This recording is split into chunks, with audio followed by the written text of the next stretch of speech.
Ayan, good morning po sa inyong lahat. Isang malakas mga po, good morning! Amen, hallelujah! Bago po tayo magsimula, pwede po bang kamayan po ninyo yung 10 tao na nakapaligid sa inyo? Ayan, 10 Pwede lumagpas sa 10. At welcome po natin sa gawain Panginoon. Ayan, good morning po. Welcome po ang bawat isa.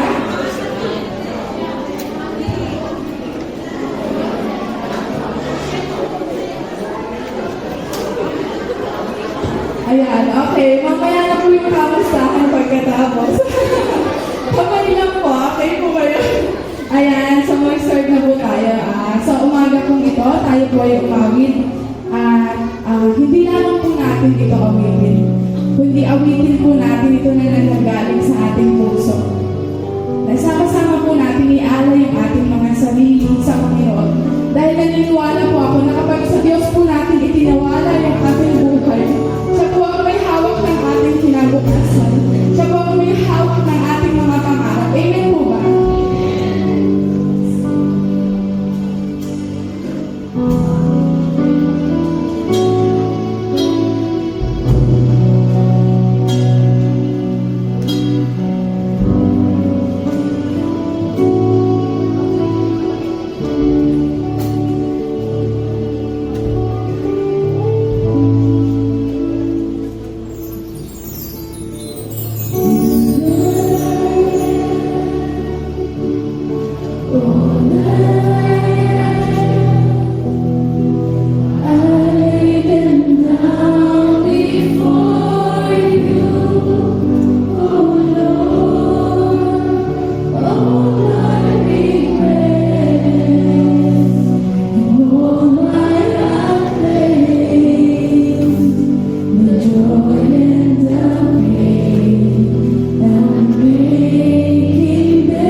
Maraming Diyos sa mga pangyarihan, pinupuri, pinasasalamatan ka namin sa isang magandang umaga na ipinagkaloob mo po sa amin.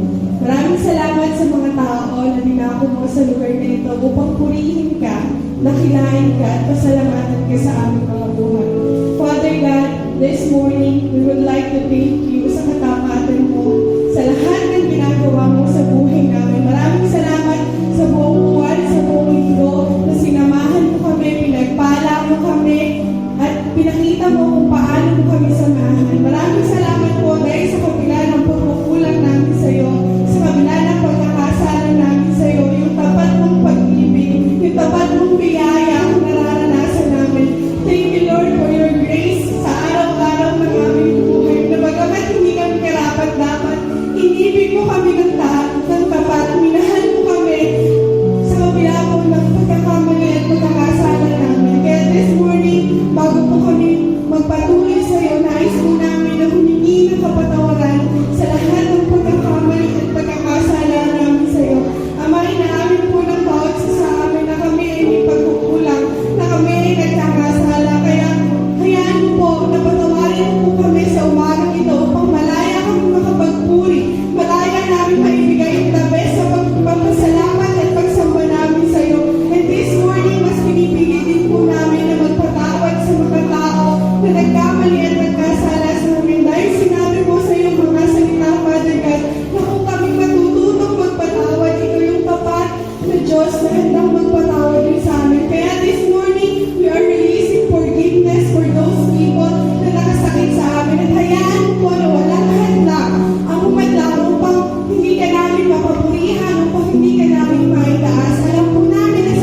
Basahin po natin ang salita ng Diyos sa aklat ng Habak chapter 3 verse 17 hanggang ngayon. Bagamat di namumunga ang puno ng igos at hindi rin namumunga ang mga ubas, kahit namaantala ang pamunga ng unigo at walang anitin sa mga butiin, kahit namatay lahat ang mga tupa at mawala ang mga baka sa mulungan, magdadala pa rin ako at magsasaya dahil si Yahweh ang Diyos na lumiligtas sa akin. Ang Panginoon Yahweh ang sa akin nagpapalakas, tulad ng usap, yan ang aking mga hakbang, inaalalayan na ako sa mga kalungan.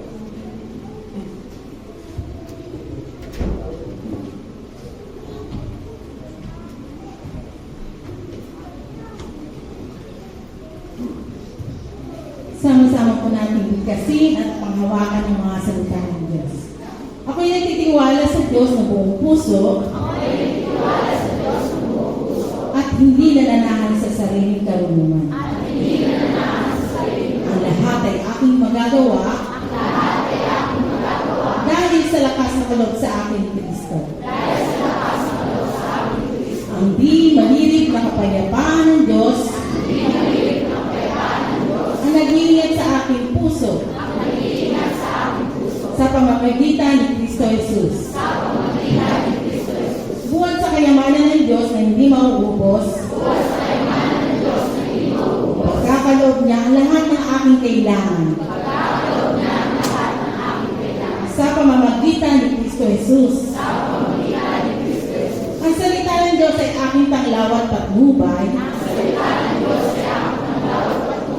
liwanag na tumatanglaw sa landas kong daraanan. Ako ay anak ng Diyos.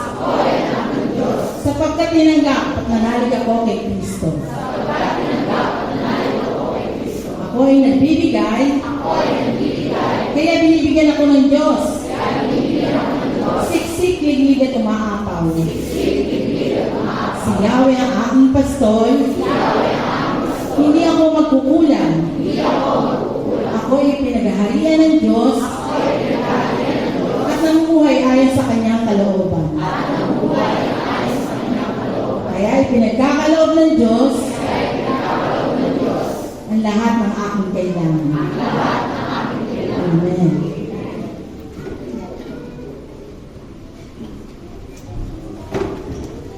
Amen. Once again, isang magandang umaga po sa ating lahat. Once again, good morning po. Amen. So, umaga pong ito, bigyan naman po natin ng malakas na palakpakan ang ating Diyos.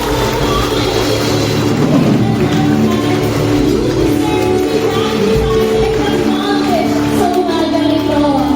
Amen.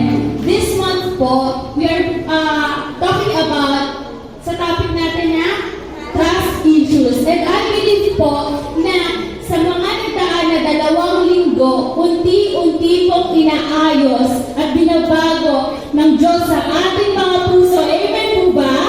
Amen. Yes, I believe po na may mga pangarap po ang bawat isa. May kanya-kanya po tayo pinag-pray. Amen po ba? Yung iba, natupad na. Yung iba, tutuparin mo lang ng Diyos. Amen po! Amen! Kaya naman gusto ko ng araw ito. Sama-sama po tayo. Sama-sama po natin kawisan ang pangalan ng ating Diyos. Yes, Lord God, we are going to worship you.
Diyos na makapangyarihan. Ikaw yung Diyos na mabuti. Ikaw yung Diyos na tapat. Lord God, ngayong umaga pa lamang, nagpapasalamat kami sa kabutihan na patuloy kami naparanas ko sa bawat isa. Yes, may mga pagkukulang kami. Yes, may mga kasalanan kami, kamalian kami nagagawa na laban sa kalooban mo. Pero in this time, Lord God, tunay nga na inaalala namin na kung paano ka naging tapat, kung paano ka naging mabuti sa bawat isa. Yes,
pwede natin makalabas ang mga bata. May tatlong announcements lang po ako bago tayo dako sa ating pamibigay. Sige po. Ayan. Lapit po mga sa lahat ng bata. Okay po, unang announcement po ay ang praise and worship team daw po ay open para sa mga bagong member na gusto pong magpa-train na mag-gitara, mag-keyboard, mag-bass, mag-drums. Meron din po tayo sa pag-organize ng ating tech. Okay? Tapos may pwede din po yung mga gusto po na sumali bilang song leader ng church ay open po ang praise and worship team na mag-train at mag-recruit ng mga bagong members ng praise and worship team. So sa lahat po ng gusto na magsanay ng instrument at kumanta at mag-ayos ng ating sound system ay makipag-coordinate na lang po kayo kay Kuya F, kay Ate Waya at kay Rainier. Okay po? Again, open po ang praise and worship team para sa pag-train ng mga bagong members ng team. Okay po? Pangalawang announcement po para sa mga nag-SOL or School of Leaders. Meron po tayo SOL mamaya pagkatapos ng Sunday service. Anim tayo yung turuan namin ngayon. Pag po muna kayo uwi kasi mayroon tayong SOL lesson number 3 sa baba. Okay. Panghuling announcement bago tayo dumako sa ating pamibigay ng ating kapwa tandog. Meron po tayong daily vacation Bible School. So, yan po yung ating invitation. Tayo po ay magkakaroon ng daily vacation Bible School sa June 25. Anong araw po yun? Martes, Miyerkules, at Huwebes. June 25 to 27. So, ang oras po niyan ay 8 ng umaga hanggang 11 ng umaga. Okay? So, kung kayo po ay may mga anak, pamangkin, pinsan, kakilala, kapitbahay, na ang edad po ay 5 years old hanggang 12 years old na bata, ay papuntahin niyo po sa June 25 to 27 dito sa church ng 7:30 para po maka-attend sila sa Daily Vacation Bible School. Anong edad po yung pwedeng pumunta? 5 to 12. So, dito po sa Vacation Bible School po na ito, tuturuan po yung mga bata kung paano magtanim ng gulay, kung paano magtanim o mag-alaga ng mga halaman, at saka kung bakit kailangan nilang kumain ng mga gulay at prutas. Amen po ba? Amen. Kaya kung kayo ay may anak na nasa edad na 5 to 12, ay paatinin niyo po sa DDBS. Okay, ilan po sa mga kabataan natin produkto ng ating DDBS. Amen po ba? Amen. At tayo po ay dadako na sa ating pagbibigay. Alam niyo po ba ang panahon ng June ay panahon ng preparation? Ano po ba? Sino mga naghahanda ng buki dito? Sino mga nakasakog na? Ay, kakaunti pa lang. Sino ang mga inaayos na yung lupa nila? Ayan. Tayo po ay nagtatanim bakit? Ang iniisip natin ay pag umani tayo, mas marami. Amen po ba? Di ba pag nagtanim ka, mas marami? Kaya po ganun din naman, ito ay time din ng preparation para magtanim tayo sa gawain ng Panginoon. Amen po ba? Dahil sa pag-asa natin na ang Diyos nakita ang ating puso sa pamibigay at ito ay ibabalik niya ng siksik, liglig at umapaw sa ating mga buhay. Amen po? Amen. Kaya po alam ko na nakahanda na ang inyong mga itatanim sa umaga nito. Ipanalangin po natin ang ating mga kapwa tandog. Amin naman ang mga pangyarihan sa lahat. Hinamin po namin ang lahat ng meron kami, ang lakas, ang kakayanan, ang talino, ang talento, at ang mga pagkakataon, binibigyan po kami ng opportunity para makapagtrabaho. Itong lahat ay mula sa mabubuti mong mga kamay. Kaya naman po, wala kaming masasabing talagang sa amin, bagkus ang lahat ng bagay ay nagmumula sa iyo. Ikaw ang nagsusustain at nagsusupply ng lahat ng aming pangailangan. At yan isang bagay, amin naman ay pinagpapasalamat namin sa iyo. Dahil hindi ka nagkukulang sa buhay namin. Sa panahon na nagkukulang kami, ikaw ang nagpo-provide. You always provide sa buhay namin. Maraming salamat namin naman sa mga trabaho, hayupan, negosyo, sakahan ng bawat isang narito. Ang dalangin po namin, pagpalain mo ang lahat ng source of income ng iyong mga anak sa lugar na ito. Payamanin, paunlarin, palaguin mo po ang kanilang mga negosyo at kabuhayan. Nang sa gayon namin na mapagpalain kami, nang sa gayon ay maging pamapala kami para sa marami. Sa umagang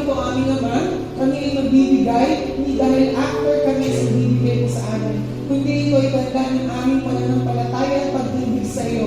Dahil alam namin na kahit kailan, hindi ka nagkukulang sa amin at naaalala mo namin na isuplayan aming mga pangangailangan. Maraming salamat po sa umagang ito. May pananampalataya at kagalahan kaming magbibigay dahil alam namin na ibabalik mo ito sa amin ng siksik, liblig at umaakaw. Mag-raise up po ng mga billionaires sa church nito, businessman, at ang mga nag-aaral ay makatapos, mga pagtrabaho ng maayos. Aming Ama, alam po namin, ipapakita mo ang distinction ng mga sumasamba at nagbibigay sa iyo sa mga hindi. Maraming salamat po sa umagang ito na diniglara kami ng tagumpay, pagpapala at buhay sa bawat isang ngayon. Aming Ama, sa iyo ang lahat ng papuri at pasasalamat sa pangalan ni Jesus. Amen and amen.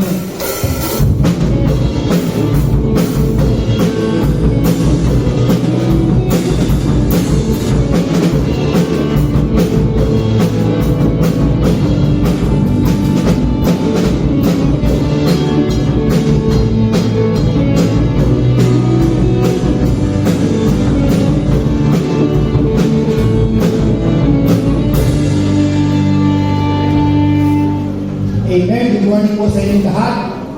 Amen. Sa kagabi mo, good morning. Amen.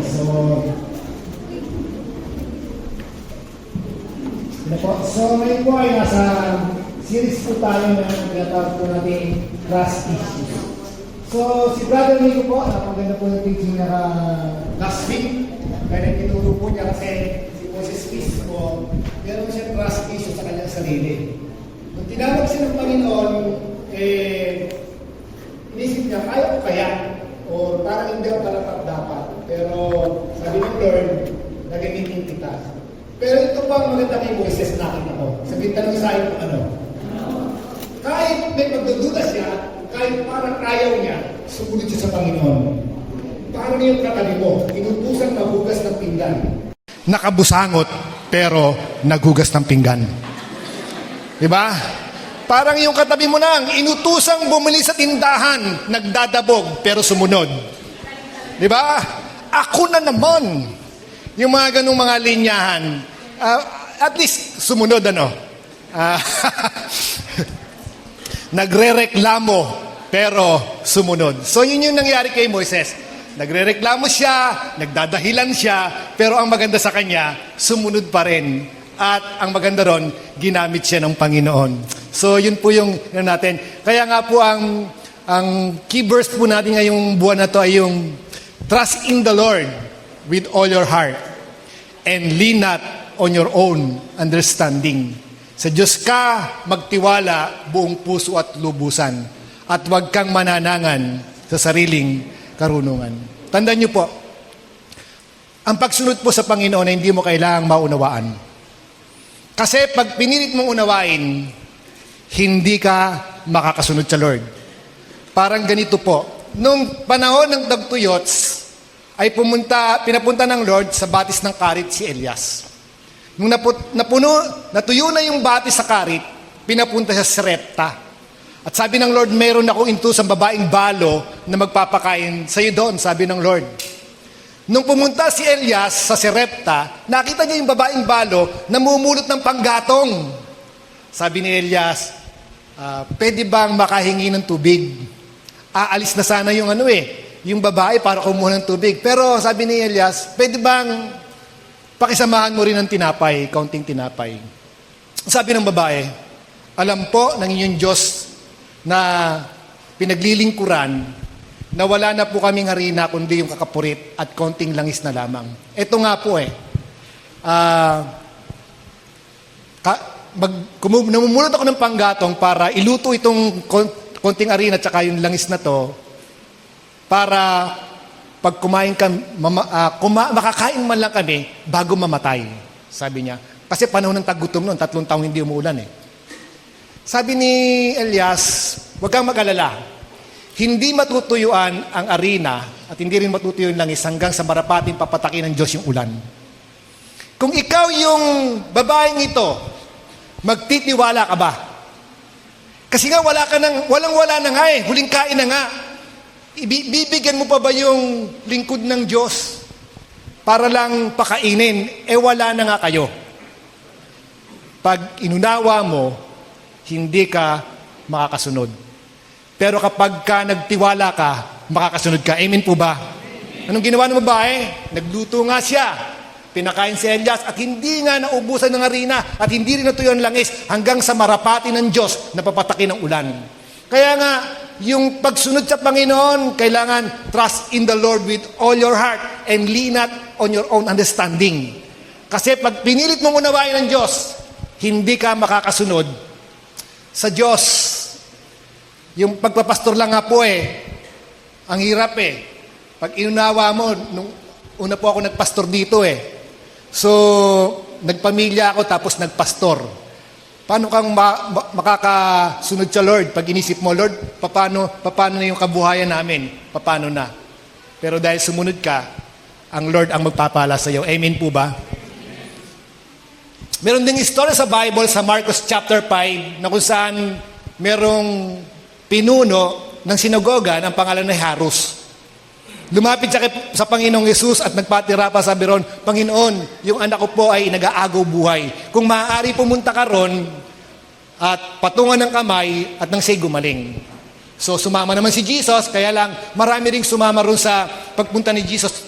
Along the way, papunta kila Jairus. At ang sabi ron, halos nagsisiksikan ng tao.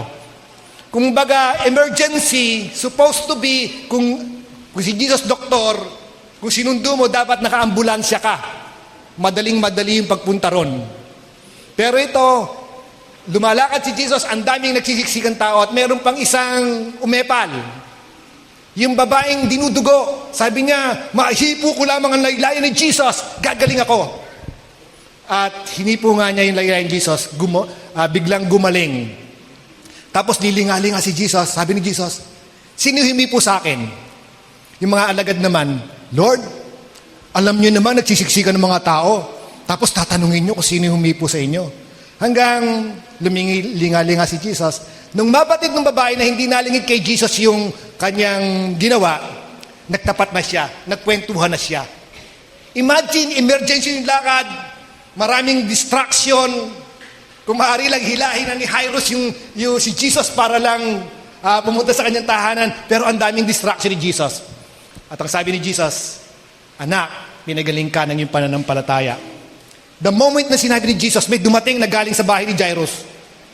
Ang ganda ng balita, patay na po ang inyong anak. Huwag niyo na pong abalahin ng guro. Kung ikaw yon, magtitiwala ka ba sa Diyos? Kasi kanina, I believe naniniwala si Jairus na kung buhay pa, pwedeng ipag-pray ni Jesus at gumaling. Pero yung point siguro na namatay na, wala na. Pero sabi ni Jesus, manalig ka lang, magtiwala ka lang. Pumunta si Jesus, sabi niya sa babae, Tabita kumi, amig sabihin, ineng, bumangon ka. Bumangon yung bata. At nabuhay. Yung trust in the Lord with all your heart, mahirap yun Kung pilit mong uunawain yung mga bagay sa buhay mo at hindi ka magtitiwala sa Panginoon. So introduction pa lang po yun, pero hindi po yun ang topic natin. Ang topic po natin ngayon ay when God doesn't. Ito naman po. Kung sino rito yung matagal nang nagpe-pray pero hindi tinutugon ng Lord? Meron kang gustong mangyari pero hindi tinutugon ng Lord. Ang hirap pray ka ng pray tapos hindi naman tinutugon ng Lord. Tapos nakita mo yung pinagpe-pray mo sa kapitbahay mo napunta. Hirap na, Yung bang pray ka ng pray. Pero ang tanong, kung meron kang pinapanalangin, kung meron kang hinihintay at hindi tinutugon ng Lord, ang gagawin mo ba, magtatras ka o atras? Di ba? Sino rito yung magtatras ka sa Panginoon o aatras ka na? So hindi mo na itutuloy kasi parang wala namang ginagawa ang Diyos. O dito po yung pag-aaralan po natin. At ang pag-aaralan po natin ay yung pinakamahabang book sa Bible. Ano po yun? Habakuk. Hindi Psalm. Pinakamahabang book sa Bible, Habakuk. So, ano na yung pinakamaiksi? Ecclesiastes. Ikli. Ayan. Ano naman yung pinaka mahirap hanapin? Galacia.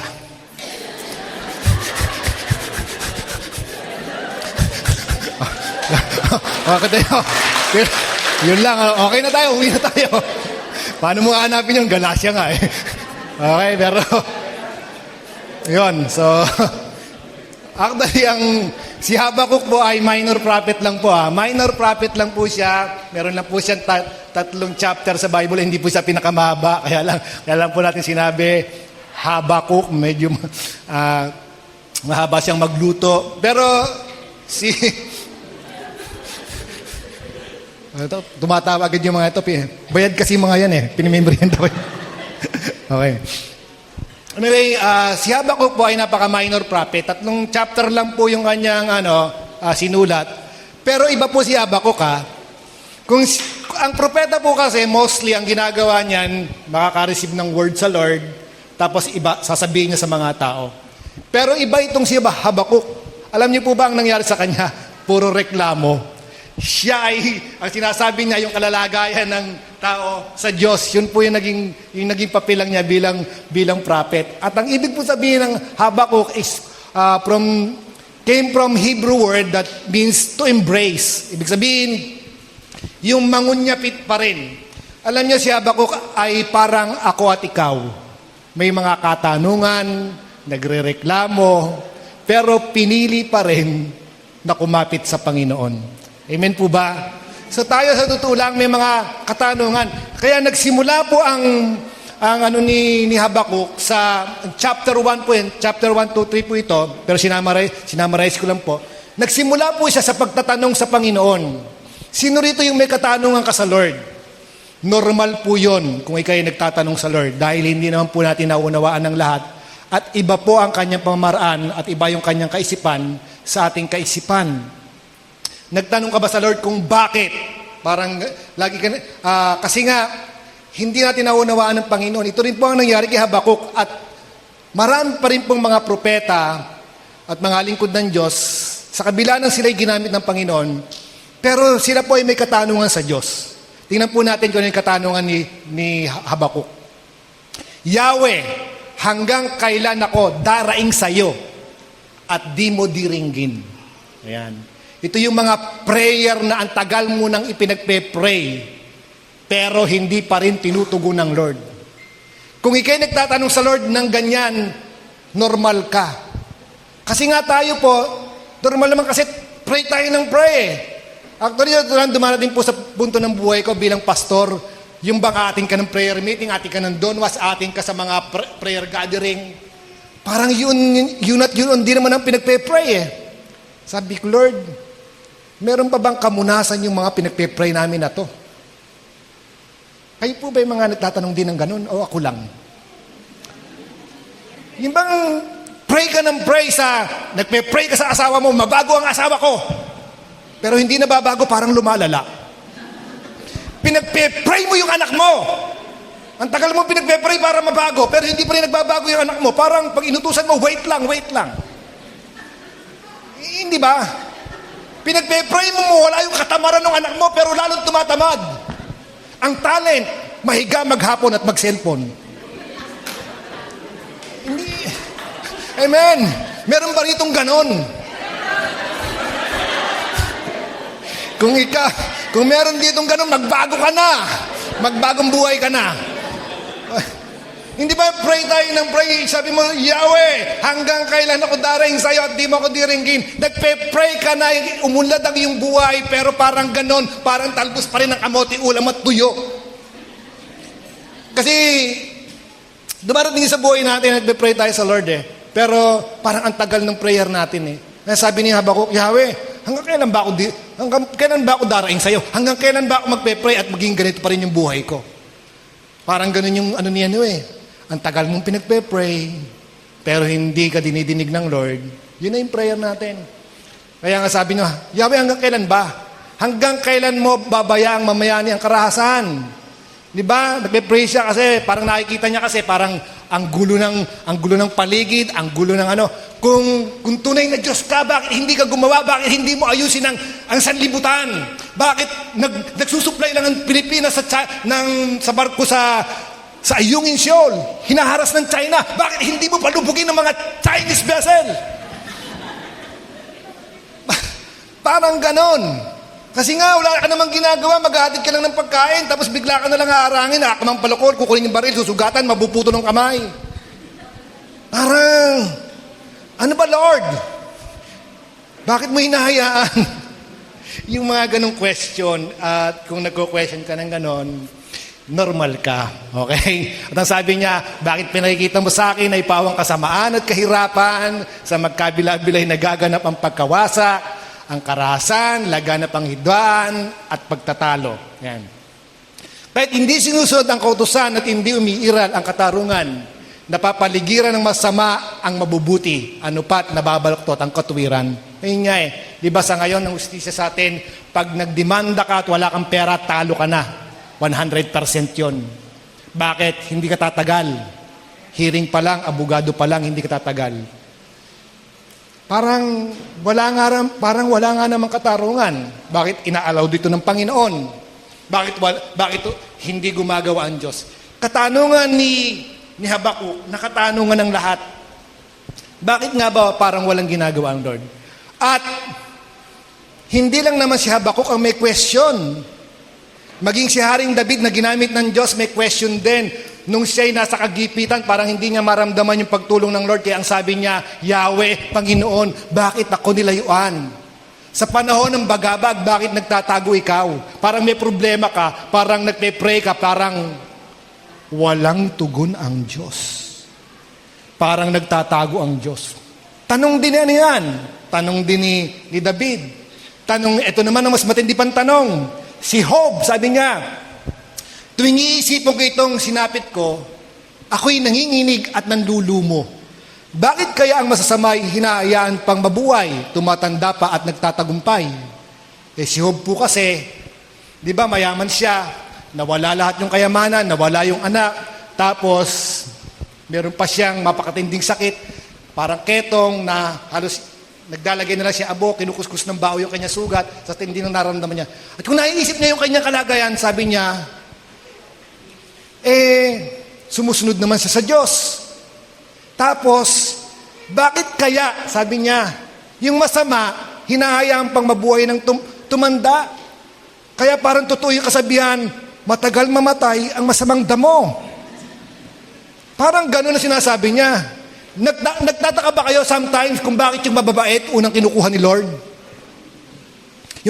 Yung kapitbahay mong kabubuiset, na kung mag-video hanggang alas 10, ayaw pang tumigil, dapat kunin na ni Lord. Parang gano'n Bakit kaya yung mga, parang, tapos yung mga masasama, sila pa yung malulusog? Samantalang ikaw, kung ano na yung nararamdaman mo sa buhay, member ka ng media, may diabetes ka. Diba? Tapos yung mga taong hindi naman sumasamba sa Lord, tapos sila pa yung malulusog. Tapos ikaw, kawawa ka naman. Amen. So, question ni Job yan, kasi nga meron nasa katayuan siya na ang hirap ng buhay niya.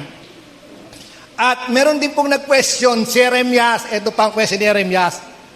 Ikaw, Yahweh, ay matuwid. Ikaw ay matupid, Yahweh. At kung ako may mga tuwiran, mapapatunayan mo ikaw ay tama. Ngunit bayaan mong magtanong ako, bakit nagtatagumpay ang masamang tao at ang nandaraya ay muunlad?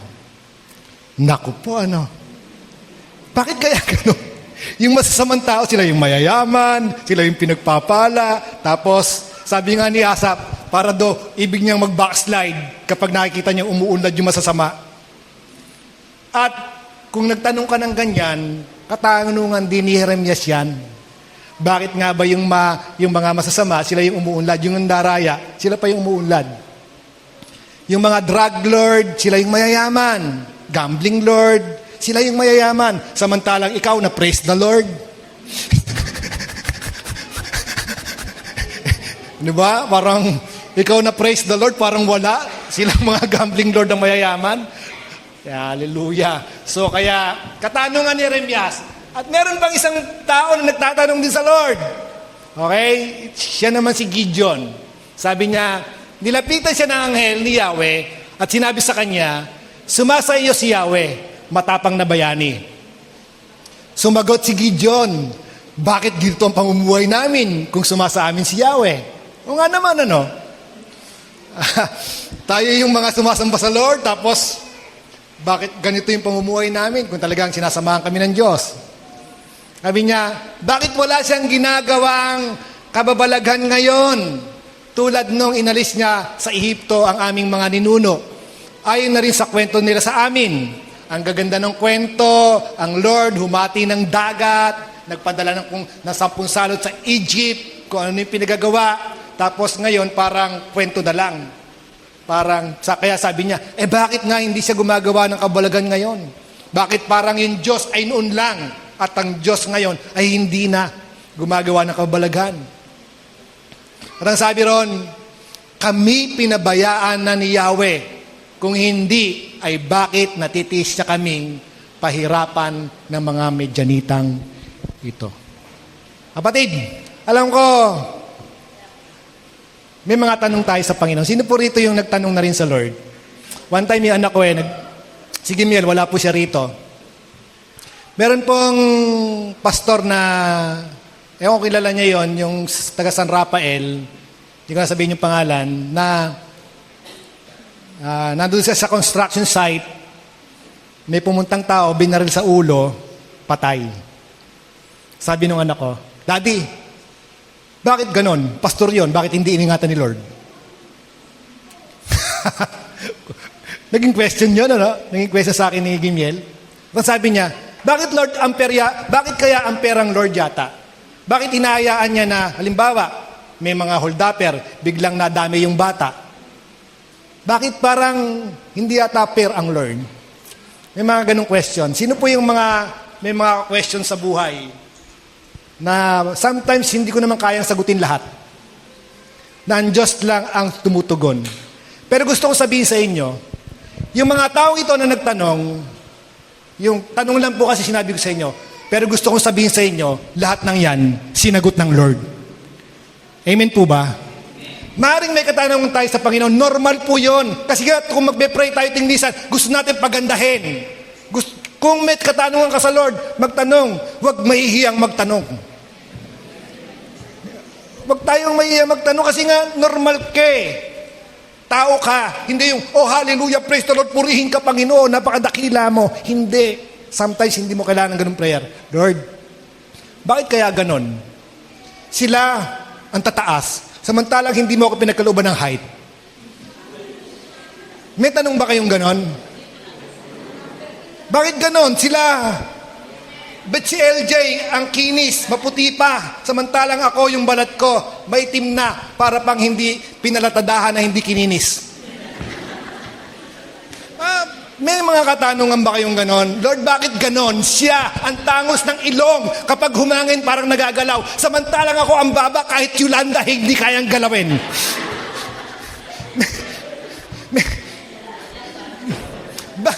Bakit dito ako pinanganak sa pamilya itong mahirap? Bakit hindi ako pinanganak sa pamilyang mayaman? Yung mga ganong katanungan, it is normal. Kung may katanungan ka sa Lord, normal yung kapatid dahil tao ka. Amen po ba? Kaya kung may katanungan kayo, sabi nga, huwag mahihiyang magtanong. Sabihin mo sa katabi mo, huwag mahihiyang magtanong. Kaya, pag may tanong ka, magtanong ka sa Lord. Ang Lord ay tumutugon sa katanungan. So, number 1, dumaan sa aspeto ng buhay ni Habakuk ay nagtanong, asking. So, number 2 po na ginawa niya ay yung waiting. Yan. Hindi lang siya nagtanong, naghintay siya. Sino po rito yung magaling maghintay? Ayan. Meron akong kilala, ang tagal naghintay. Nanligaw, 5 taon. Hindi ko nasabihin kung sino. Yun eh. Ako siguro 5 buwan pagka nanliligaw ako, pag hindi sinagot. ala na. Kung ayaw mo, kung ayaw mo, pogi ang pinakawalan mo. Parang ganon. Manghihinayang ka.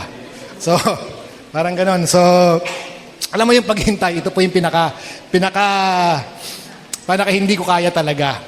Kasi ako yung tao halimbawa pupunta ako ng mall.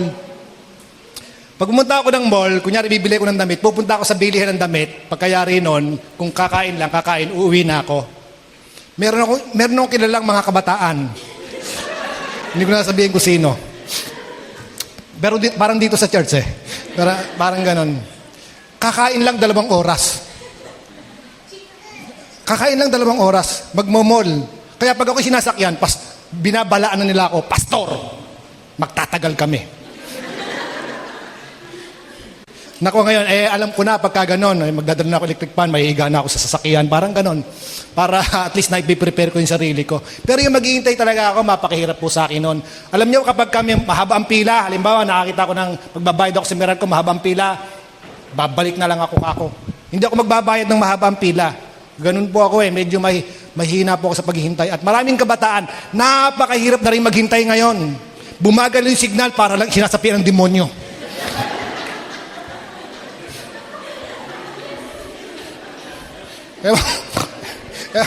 Yung pagsisiyaw, ang hina ng signal! Nawalan na ng kuryente. Kailan kaya mawawalan ng kuryente? Miral ko naman na yan Parang mga sinasapian ng mga demonyo. Ewan ko, ganun na yata yung mga kabataan ngayon Ewan ko, kaya natatawa yan, parang mga ganyan yan Yung paghihintay, alam nyo, pinakamahirap sa buhay po natin, yung maghintay. At hindi nahintay natin sagot ng Panginoon. Nagreklamo pero hindi nahintay sagot ng Panginoon. Pero itong si Habakkuk, sabi niya, aakyat ako sa bantayan at hihintayin ang sasabihin ni Yahweh sa akin at ang tugon niya sa aking daing. Yan. So number 1, nag-ask siya. Pero hindi na siya nag-ask. Sabi niya, hintayin ko kung anong tugon ni Lord. Sigurado may tugon ng Lord. Alam niyo mo, sa totoo lang, kung marunong lang tayo maghintay, sigurado, tutugunin tayo ng Panginoon. Amen po ba? Yan. Yan, palakpakan natin mga katabi mo na naghintay. Kung nakapaghintay ka ng 5 taon, tutugunin ka ni Lord. Ayan. Yan. Batawa ka tawa. Meron ba rito nun? Sabi ni Lord. Sabi niya, si Yahweh ay mabuti sa mga... Sabay-sabay po natin basahin. Si Yahweh ay mabuti sa mga titiwala sa Kanya, pinakamabuting magagawa ng tao ay buong tiyagang maghintay, ligtas ni Yahweh. So, mabuti ang Lord. Tandaan niyo po yan basta nagtitiwala ka sa Lord, pero ang pinakamabuti mong gawin, maghintay. Maghintay ka sa tugon ng Lord, huwag mong pangungunahan ng Panginoon. Amen po ba? One time binukwento si Abraham kasi at si Sarah pinangakuan ng Lord na sila'y magkakaanak. Kaya lang nainip si Sarah. Kaya ang ginawa niya, ibinigay niya yung kanyang katulong na si Alipi na si Ketura. At nagkaanak si Abraham doon, si Ismael. Si Ismael po, yun ang kalaban po ngayon ng Israel. Kasi hindi nakapaghintay. Amen.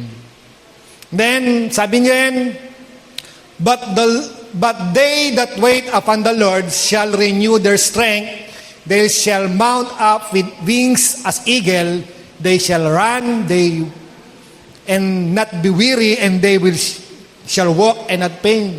Siya raw na naghihintay sa Panginoon ay matutulad sa agila na hindi napapagod sa paglipad, tatakbo ngunit hindi mapapagod, lalakad ngunit hindi manghihina. Okay? So yun po ang reward ng mga naghihintay. At pangatlo po, ang ginawa ni Habakkuk ay yung nananalangin. Ito na. So, nag-pray siya at ang sabi niya, ito ang panalangin ni Propeta Habakkuk, Yahweh, narinig ko ang tungkol sa inyong ginawa. At ako'y lubos na humanga. Kaya ang sabi niya, ulitin nyo ngayon sa aming panahon ang mga dakilang bagay na ginawa nyo noon, maging mahabagin kayo kahit kapag kayo'y nagagalit. Alam mo, ito rin yung prayer ko na yung ginawa ni Jesus, kasi sabi ni Jesus, yung ginawa ko, mas matindi pa ang magagawa nyo dahil ako'y pupunta na sa Ama. dahil ibubuhos ko sa inyo yung banal na Espiritu. At nagpe-pray po ako sa Lord na sana dumating yung panahon na kung saan yung healing na ginawa ni Jesus mangyari dito. Amen po ba? Na yung mga tao pumupunta kay Jesus dahil nakikita nila yung himala, dahil nakikita nila yung anointing. At ito po yung gusto po nating mangyari. Yung ulitin ng Diyos, yung ginawa niya noon. Kung paano nagministeryo si Jesus at yung mga alagad, gayon din po magministeryo yung mga anak ng Diyos. Hindi lang po ako, kundi pati kayo. Amen po ba? Na kapag nag-pray tayo, hindi yung namamatay, kundi nabubuhay. Natatawa isa dyan, nag-pray, 5 segundo lang patay eh. So, mas maganda sana yung ganun, di po ba? At yun yung prayer ni Habakkuk na ulitin, na kung saan yung mga tao sabihin, ano ang dapat namin gawin para maligtas. And hopefully, mangyari po sa buhay po natin. At ang huli pong ginawa niya, siya po ay nagpuri sa Panginoon. Kasi may tugon naman ng Lord kasi nung nag-ano tayo eh. Sabi niya, masdan mo ang mga bansa at magugulat ka sa iyong makikita sapagkat mayroon akong ginagawa sa iyong kapanahunan na hindi mo paniniwalaan kung mababalitaan mo. Alam mo kapatid, nagpe-pray ka, may ginagawa ang Diyos. Amen po ba? Hindi mo lang nakikita, pero may piniprepare may ginagawa na ang Lord. Piniprepare na yung answer sa panalangin mo. Amen po ba? Paparating na. Sabihin mo sa katabi mo, paparating na. Ayan. Kung nananalangin ka, gusto kong sabihin sa iyo, may ginagawa ang Diyos. Maaring hindi mo makita, maaring hindi mo maramdaman, pero gusto kong sabihin sa iyo, may ginagawa ang Diyos. Niluluto na yung minudo. Okay? And then, lastly, nagpuri siya dahil tinugon siya ng Panginoon. Ito ang sabi niya, yung binasa ni kapatid kanina, bagamat di mamunga ang puno ng igos at hindi rin mamunga ang mga ubas, kahit na maantala ang pamumunga ng ulibo at walang aniin sa mga bukirin. Sabi niya, kahit na mamatay lahat ng mga tupa at mawala ang mga baka sa kulungan, magagalak pa rin ako at magsasaya dahil si Yahweh ang magliligtas sa akin. Sabi niya, ang Panginoong Yahweh ang sa akin nagpapalakas. Tulad ng usa, tiyak ang aking hakbang, inaalaya niya ako sa mga kabundukan. Alam niyo po, dumaan siya sa process kasi. Nagtanong, naghintay, nanalangin. Pero ang pinakahuli, nagpuri sa Panginoon. Ito yung tulad natin, kapatid. Nagtatanong tayo sa Lord eh. May mga bagay na pinagpipray tayo, hindi tinutugon ni Lord. Tanong lang po tayo sa Lord. Normal po yon. Ako nga sa totoo lang po bilang pastor, nagtatanong din ako nung na-diagnose si Mrs. ng cancer. Sabi ko, Lord, bakit ba ganon? Nagsaserve naman ako sa'yo. Bakit kami pa? Di ba ganon? Di ba? Normal ka eh, kasi normal tayo. Sabi ko, Lord, bakit ganon? Bakit kami yung naglilingkod sa'yo? Tagal ko nang nagsaserve sa'yo. Meron na akong 30 years, Lord, sa'yo, pero bakit ganon? Bakit sa amin pa? Nagtatanong din si Mrs. Nagtatanong bawat isa, bakit si pastor pa? Kayo po may pagkakataon sa buhay nyo na, Lord, bakit ako pa? Bakit pa ako yung dumadanas ng problema? Na parang, bakit hindi na lang yung iba? Nagsiserve naman ako sa'yo, naglilingkod naman ako sa'yo eh. Bakit kami pa yung ganito? Normal po yun eh. Nagtatanong din ako sa Lord. Pero hindi ko po, nag-ask ako sa Lord. Pero, sa kaintay, kape-pray, sabi sa akin ng Lord, kaya lang po, sabi sa akin ng Lord, 2 beses sinabi sa akin, ang nagtitiwala sa Diyos ay hindi mapapahiya. 2 beses kung sinabi sa akin ni Lord John, yung nagtitiwala sa Diyos, hindi mapapahiya. Kaya po, dumarating yung time na parang nahirapan ako mag-serve. Kasi parang ang dami ko obligasyon. Pero, Lord, bakit ganon? Sinabay mo pa to. Pero sa totoo lang, parang si Habakuk, is meant to embrace. May katanungan ka, may struggle ka sa buhay, pero gusto kong sabihin sa iyo, kapatid, embrace lang. Mangapit ka lang sa Lord dahil totoo ang Panginoon, dahil mabuti ang Diyos. Amen po ba? At hindi niya hayaan yung problema na wala siyang purpose. Sabi ko, Lord, may purpose ka. Hindi ko lang alam kung ano. Basta bahala ka na. Kung matapos ito, alam ko, may gagawin ka sa buhay po namin. Kaya po, punta tayo na Sunday. May struggle ka sa buhay. Pero embrace pa rin. Mag-trust ka pa rin sa Panginoon. Gusto kong sabihin sa iyo, mananatiling tapat, mananatiling mabuti ang Diyos. Anuman ang sitwasyon ng buhay po natin, hindi nagbabago ang Diyos. Yung kanta kanina, Lord, bakit mo ako minahal? Mahal ka lang ng Panginoon eh. At mabuti ang Diyos sa buhay po natin. Amen po ba? Pwede po ba natin kantahin yung The Goodness of God? Alam niyo po, this is my favorite song every time na dumadanas mo ang mga problema sa buhay. Laging natutulog yan na mabuti ang Diyos. Hindi nagbabago ang Diyos sa buhay mo natin. Amen.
isang bagay, Panginoon, na nakita po namin sa iyo, Panginoon.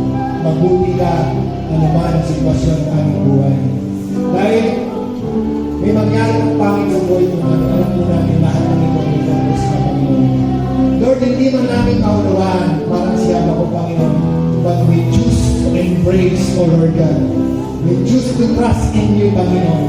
Kahit na may pangit na pangyayari sa buhay po namin, we choose to praise you, O Lord God. We exalt your holy name, Panginoon. Alam po namin, Panginoon, may mga personal prayer ang bawat isa sa ulan na ito, Panginoon. Maaaring may prayer po sila sa kanilang pamilya, Panginoon, sa kanilang negosyo, sa kanilang relasyon, Panginoon, sa kapwa, Panginoon. At may mga pangarap po na tagal na, Panginoon, na hindi natutupad. Lord, alam po namin at sa lahat ng ito, kumikilos ka, Panginoon. Dahil sabi mo, may ginagawa ka sa aming kamanahunan na kahit kami, Panginoon, hindi namin paniniwalaan kapag ito ay nangyari. Dahil something great, Panginoon, something bigger, Panginoon, ang nais mong ibigay sa aming Panginoon. Pagpalain mo ang bawat isa at maranasan po nila yung buhay na pinapagkasisi siya. At matuto po sila magtiwala, matuto po kami magtiwala kahit sa panahon na hindi po namin naunawaan ang sitwasyon ng aming buhay, Panginoon. Pagpalain mo ang bawat isa sa iyo po ang pinamalakas. Mabuhay ka salamat sa lahat ng